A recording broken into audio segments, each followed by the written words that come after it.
Olá, sou a neuropsicóloga Graça Castano e neste vídeo da série Psicopatologia vamos aprender um pouco sobre as teorias da aprendizagem, como se instala o toque e de que forma a terapia cognitivo-comportamental pode contribuir para auxiliar você a recuperar a sua potência, sua flexibilidade e reduzir os sintomas desta psicopatologia.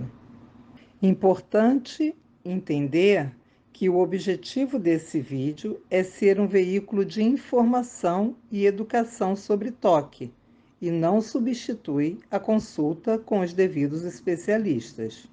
Para melhor compreender o toque, precisamos aprender um pouquinho da teoria da aprendizagem, que procura explicar o motivo pelo qual os indivíduos mudam o comportamento na sua interação com o ambiente.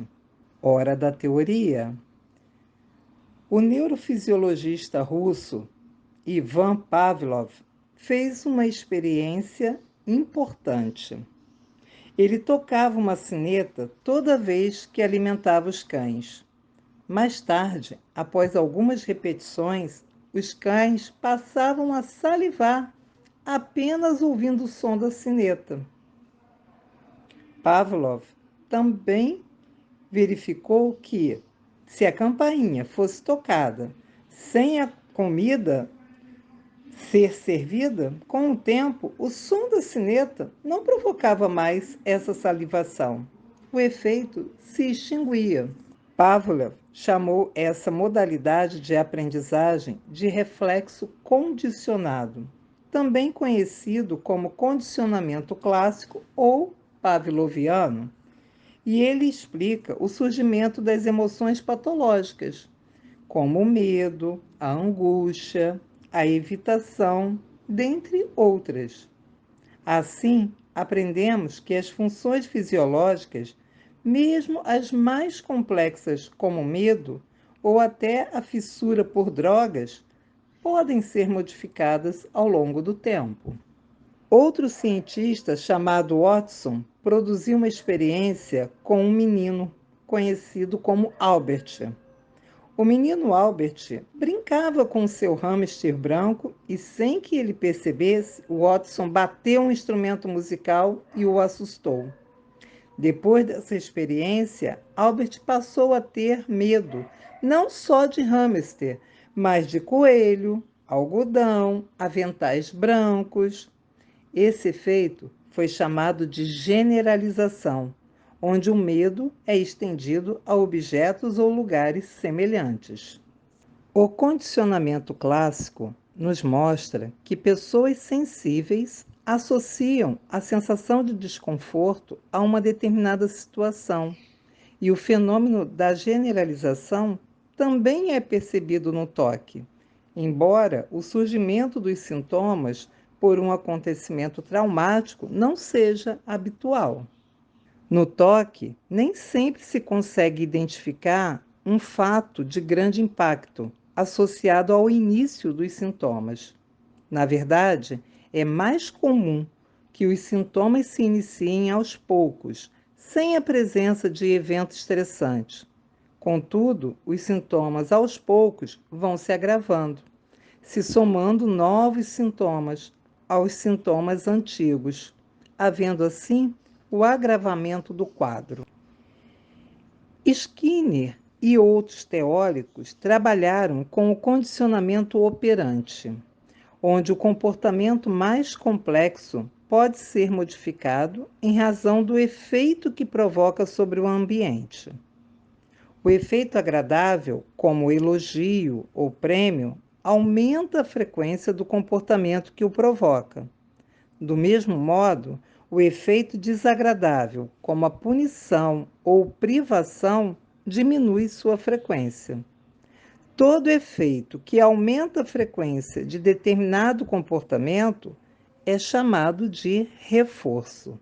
Um reforço é considerado positivo quando aumenta a probabilidade de um comportamento pela presença, pela positividade de uma recompensa, de um estímulo que seja recompensador.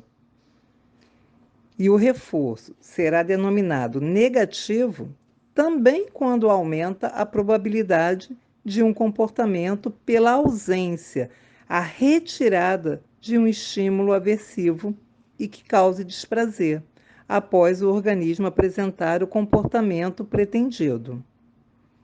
No toque, supõe-se que o alívio provocado por um ritual seja o principal motivo para que o indivíduo o adote permanentemente.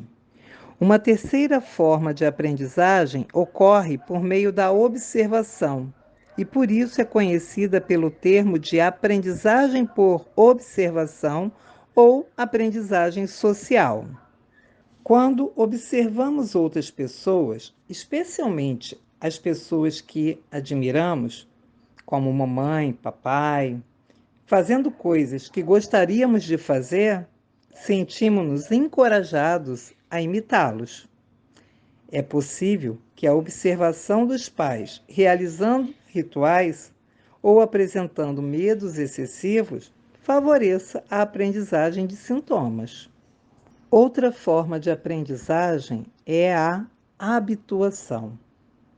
Habituação é a diminuição da resposta a um estímulo benigno, repetido, e consiste no desaparecimento espontâneo das reações de medo ou desconforto que ocorrem sempre que o indivíduo entra em contato direto com os objetos ou situações que provocam tais reações.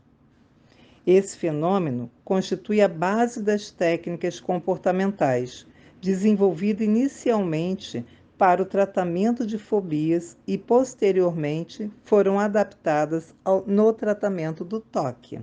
Agora que compreendemos um pouquinho das teorias, vamos entender como é isso na prática e como se instala o toque. Por alguma razão desconhecida, a pessoa fica sensível a uma situação ou objeto que é associada ao medo ou à sensação de desconforto. Esse desconforto passa a ser estendido a outras situações e objetos próximos ou semelhantes, ocorrendo a generalização. O indivíduo descobre que executar rituais ou evitar o contato com o objeto neutraliza o medo, mesmo que apenas temporariamente. O alívio obtido reforça a execução de rituais, dando a impressão de que o caminho é o certo, perpetuando assim o toque. Lembram do condicionamento operante? O alívio obtido com a realização dos rituais reforça a crença errônea de que os medos podem ser verdadeiros e, por isso, se deve continuar repetindo os rituais que provocam alívio. E assim se instala o toque. A terapia cognitivo-comportamental, TCC, foi introduzida no tratamento do toque no final da década de 60.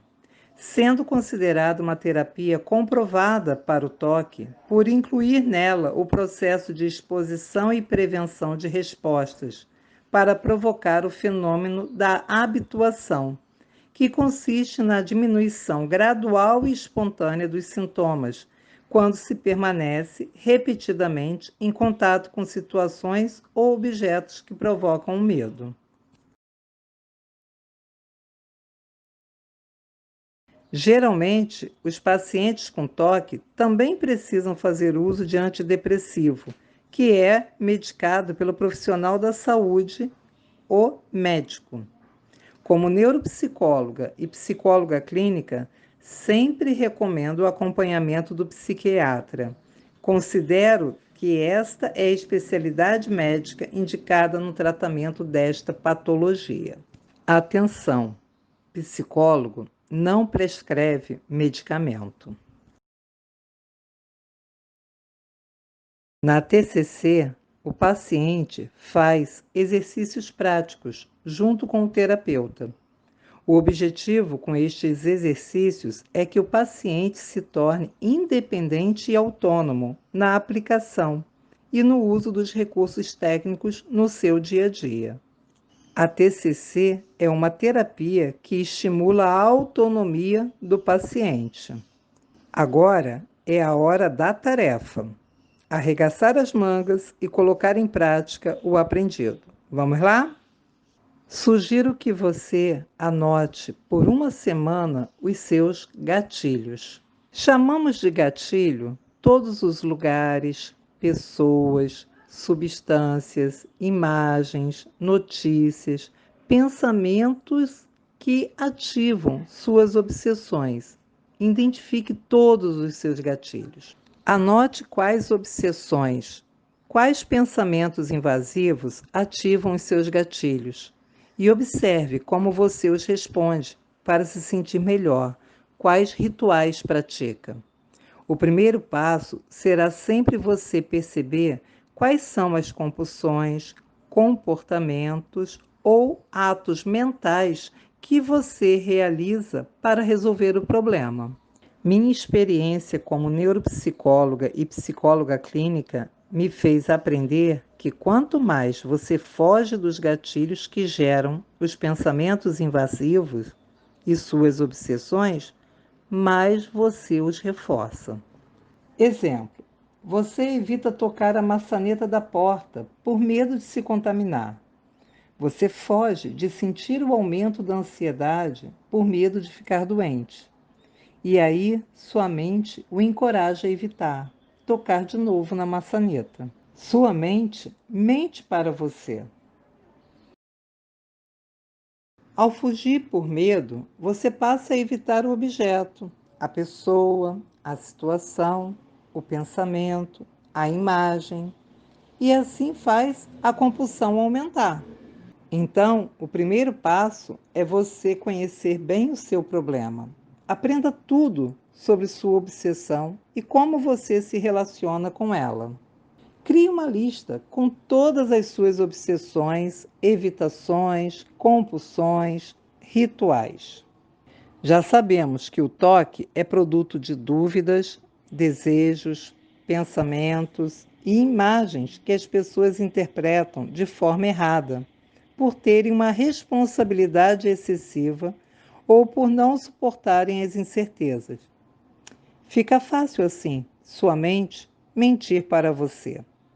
Também já sabemos que as emoções mais frequentes neste quadro de toque são a ansiedade, geralmente provocada pelo medo de falhar, a culpa, acionada pela ideia de perigo, de falta de cuidado ou até de pecado, e o desgosto por ter pensamentos moralmente repugnantes. A chave para reduzir os danos do toque é você perceber que a solução é o problema. É preciso testar o que acontece sem fugir, e a terapia cognitivo-comportamental combina os aspectos do problema com uma solução, e você testa encarando seus medos de modo imaginário no início e depois traz para a prática da vida real. Simplificando a tarefa. Identifique todos os seus gatilhos, lugares, pessoas, substâncias, imagens, notícias, pensamentos que ativam as suas obsessões. Anote quais obsessões ativam estes gatilhos e observe como você os responde para se sentir melhor. Quais são as compulsões, os comportamentos ou atos mentais que você realiza para resolver o problema. Crie uma lista com todas as suas obsessões, evitações, compulsões, rituais. Guarde isso aí com você e nos vemos no próximo vídeo. Coloque esse exercício em prática e nos encontraremos no próximo vídeo. Lógico que espero que você já esteja inscrito no meu canal, assim como peço a você para curtir o vídeo, porque só assim ele chega a um número maior de pessoas. Se você acha que esse vídeo foi interessante, te desafio a compartilhar com pelo menos um grupo. E lógico que espero o seu comentário. Até breve!